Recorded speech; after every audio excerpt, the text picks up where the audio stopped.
What's up, ladies, gentlemen, and my NB friends? Welcome to the Planeswalker Project.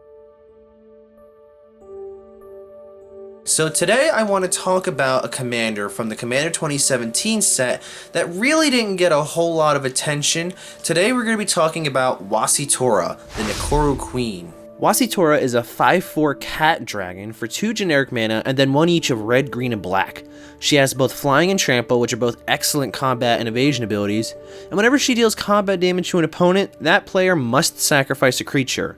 But if they can't, we get to create a 3/3 flying cat dragon. These 3 abilities make Wasitora a very relevant combat-centric creature.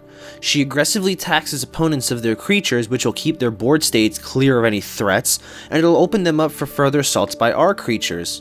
The threat of those 3/3 cat dragons is also pure value, as those are very decent sized tokens to create, especially given that they can only be created if the attacked opponent cannot sacrifice a creature. So we will want our deck to go in full aggro, working to drop Wasitora as quickly as we can and then start swinging as early as possible. This is going to put a great deal of pressure on opponents early game, and that's a very good position to be in a commander game. Let's begin with our creature base. We run 23 creatures, and our main aggression actually comes in the form of some dragon tribe creatures. A Tarka World Render gives any attacking dragon double strike. This synergizes great with Wasitora, as should she make contact with an opponent having double strike, her ability will trigger 2 times, either netting us 2 3/3 cat dragons or removing 2 opposing creatures. Balefire Dragon is a very dangerous board wiping dragon, burning up most creatures whenever it deals combat damage, and should it happen to have double strike, that's going to be a total of at least 12 damage coming down on an opponent's creatures. They will likely not have a whole lot of creature bodies to sacrifice after this thing strikes, so we will easily score us some 3/3 tokens. Dragon Broodmother is one I rather like despite being very intense in red mana requirement. At the beginning of each upkeep, both ours and each opponent's, we create a 1/1 dragon that has Devour 2. Devour 2 means whenever it enters the battlefield, you can sacrifice any number of creatures you control, and then that creature gets 2 +1/+1 counters on it for each creature devoured. This can easily start growing us an army of winged lizards, and we can save a few of these dragons spawned to make one that we spawn, devour them, and become a huge dragon. Colligan is another powerful dragon that gives a buff to power for each attacking dragon. So should you say attack with 3 dragons, your creatures will get +3/+0. It also has dash for the same cost as its converted mana cost, so you can just pay the dash cost to drop it for the turn. It gives it haste, and then it's good for sneak attacks and some endgame lethality. Now, Master of Cruelties isn't a dragon by any means, but it is a danger to opponents. Should it make contact, that player attacked has their life reduced to 1, which is pretty much game over. Udvara Hellkite is my personal favorite dragon. It gives you a 6/6 dragon each time a dragon attacks that you control. This can give us a huge amount of dragons with only a few short swings. Xenagos is often better off remaining just an enchantment, but its ability is where it truly shines. It's able to double a creature's power for the turn, which, given cards like Wasitora having trample and possibly double strike, this can spell big trouble for opponents.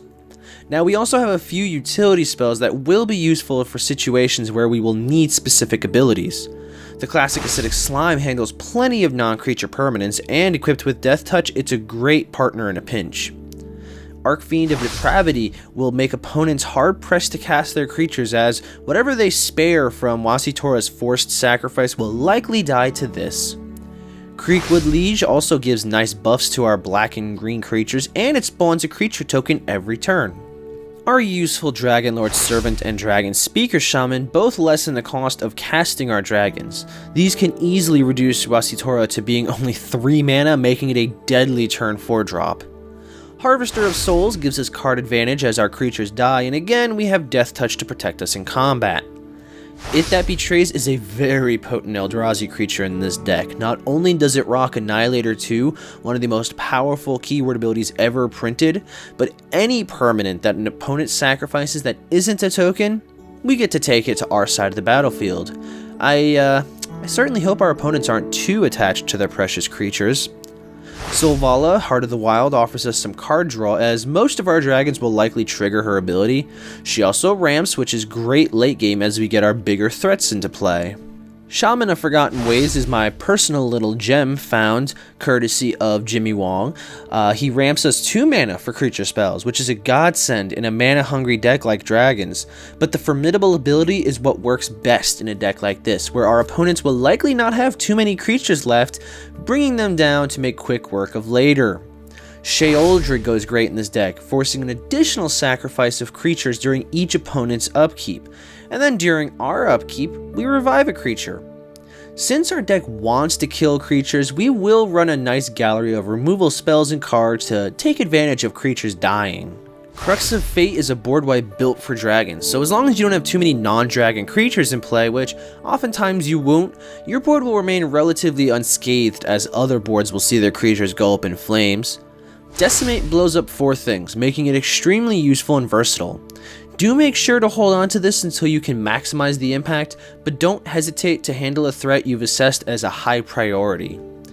Dreadbore kills creatures and planeswalkers. While the sorcery speed might suck, we can make do with its handling of the majority of the problems. Hull Breach is a nice modal removal spell, blowing up either or an enchantment or an artifact, or you can do both. Black Market can ramp us a ton as we start killing creatures, just giving us more and more black mana. Dragon Tempest can burn off a creature depending on how many dragons I can drop.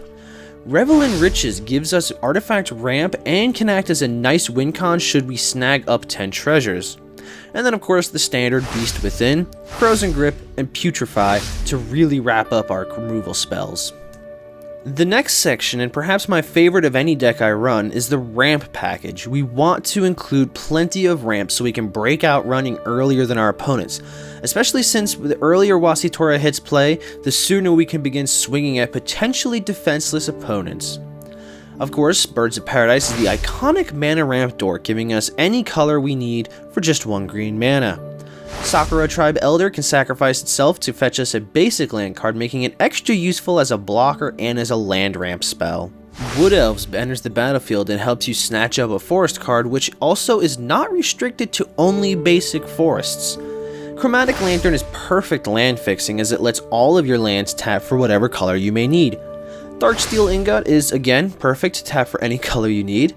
Our 3 signets of appropriate colors to give us the early game mana fixing and just a smidge of ramp. Urza's Incubator, a card desperately needing a reprint as it is intensely useful in tribal decks. Wasitora will only cost 3 mana while this is in play. Cultivate and Farseek each go shooting for lands, and both Burgeoning and Exploration help us to get extra lands into play. Frontier Siege gives us 2 green mana, making it even more useful as recurring mana ramp. And of course, should we not want to play these dragons by hard casting, we can always use Sneak Attack to drop them in for the turn. Card draw is another facet to deck building that so many decks overlook. Even something as simple as Harmonize can draw you into some answers or some threats to really put the hurt on opponents. Shamanic Revelations will give us both card draw and life gain, 2 excellent usages this deck welcomes. Elemental Bond triggers whenever a power 3 or greater creature enters the battlefield, so literally any token or creature we cast will offer us card draw, especially Wasitora. Zendikar Resurgent is another key card in nearly any green deck. It offers us some mana ramp and card draw whenever we cast a creature. You will find that in creature-heavy decks that this can easily win you games, as you can continuously just drop more gas into more gas and just go off out of control. I used to overlook this card, but since it has shown me time and again that it is definitely worth its salt, I've come to play this in every green deck I run. Silvan Library is basically an auto-include in green decks as well, giving us a potential 2 extra cards per turn. Yeah, you might take some damage, but you're also working on drawing into cards that are going to speed up your game. Phyrexian Arena also offers us card draw, and at the cost of 1 life per turn for 1 additional card draw, it's not a bad trade-off. Our final section we're going to discuss is the land base, and this is where the deck can become rather expensive, as the majority of the optimal choices here are upwards of $10 US. Starting off is our Shockland trio of Blood Crypt, Stomping Grounds, and Overgrown Tomb. These 3 can be easily searched out by many of the cards that specifically say they aim for a land card or a land type. And speaking of fetching, I only opt to include the 3 fetch lands that exclusively shoot for our colors. any one of these can effectively search for any color combination we need. I personally have a fondness for the check lands, as I run a rather decent number of basic lands that will likely ensure the check lands will enter untapped. Haven of the Spirit Dragon acts as a command tower for dragon spells and can be used later to revive a creature. The Pain lands, while not super great given the life loss we may endure in piloting this deck, are present to ensure that we have our dual land colors. Opal Palace is pretty nice if we see Wasitora hated off the board more often. Rogue's Passage, a key card in many of my decks, guarantees that Wasitora will be triggering and is an all-star in many of my builds. I generally dislike lands that have to enter the battlefield tapped, but since Savage Land is a tri-land for this deck, I will make the rare exception. So the main strategy for this deck is to swing in fast and hard. We hit an opponent with everything we've got and deny them the feet on the ground as Wasitora forces everything of theirs to be sacrificed. We will want to keep the pressure on as early as possible, and so this deck is meant to play rather aggressively. As with all of our deck profiles, you can check out the full deck list, including a visual spoiler and playtest program, through the link in this video's description to TappedOut. Special thanks to Scryfall for its incredible high-resolution card images which were used in the making of this video. I want to thank the folks over at EDHREC for their work in providing plenty of resources that I used in the research while building this list. And of course, I want to thank each and every one of you for helping this channel grow even further.